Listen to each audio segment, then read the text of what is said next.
حضرت ابو جندل رضی اللہ تعالی عنہ مکہ میں مسلمان ہوئے تو قریش نے انہیں قید کر لیا، چونکہ ان کے بھائی اور ابا ابھی تک مسلمان نہیں ہوئے تھے۔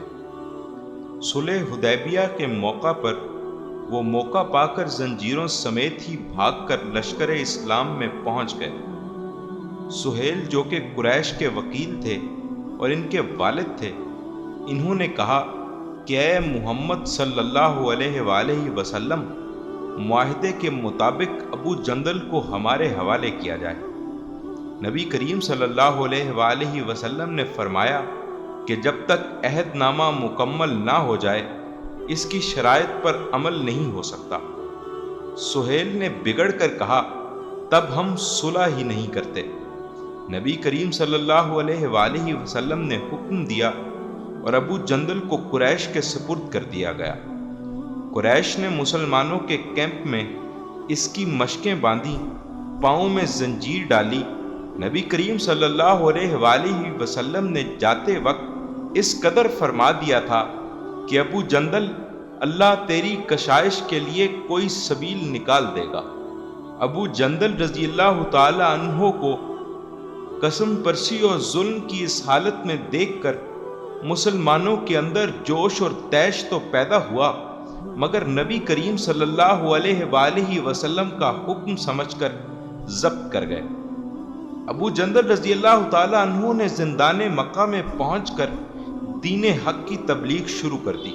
جو کوئی اس کی نگرانی پر مامور ہوتا وہ اسے توحید کی خوبیاں سنانے لگتے، اللہ کی عظمت و جلال کے بیان کر کے ایمان کی ہدایت کرتے۔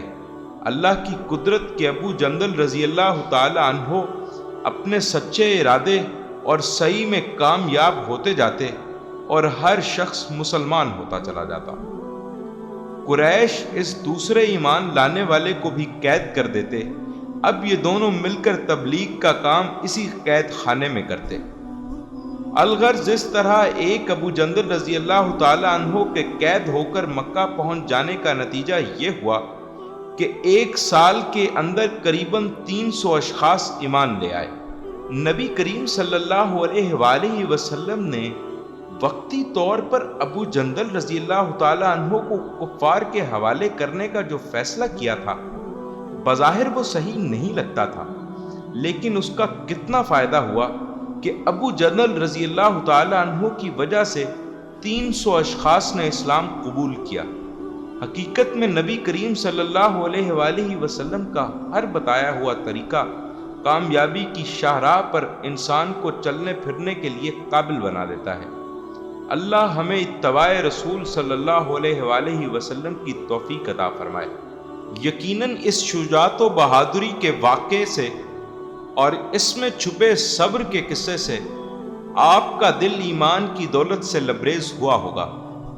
اسی طرح کی مزید معلومات اور اسلامی واقعات کو سنتے رہنے کے لیے سبسکرائب کیجیے ہمارا چینل سنی ٹی وی، اور نیکی کے اس کام کو مزید بڑھانے کے لیے اس ویڈیو کو لائک اور شیئر کرنا ہرگز مت بھولیے گا۔ جزاک اللہ۔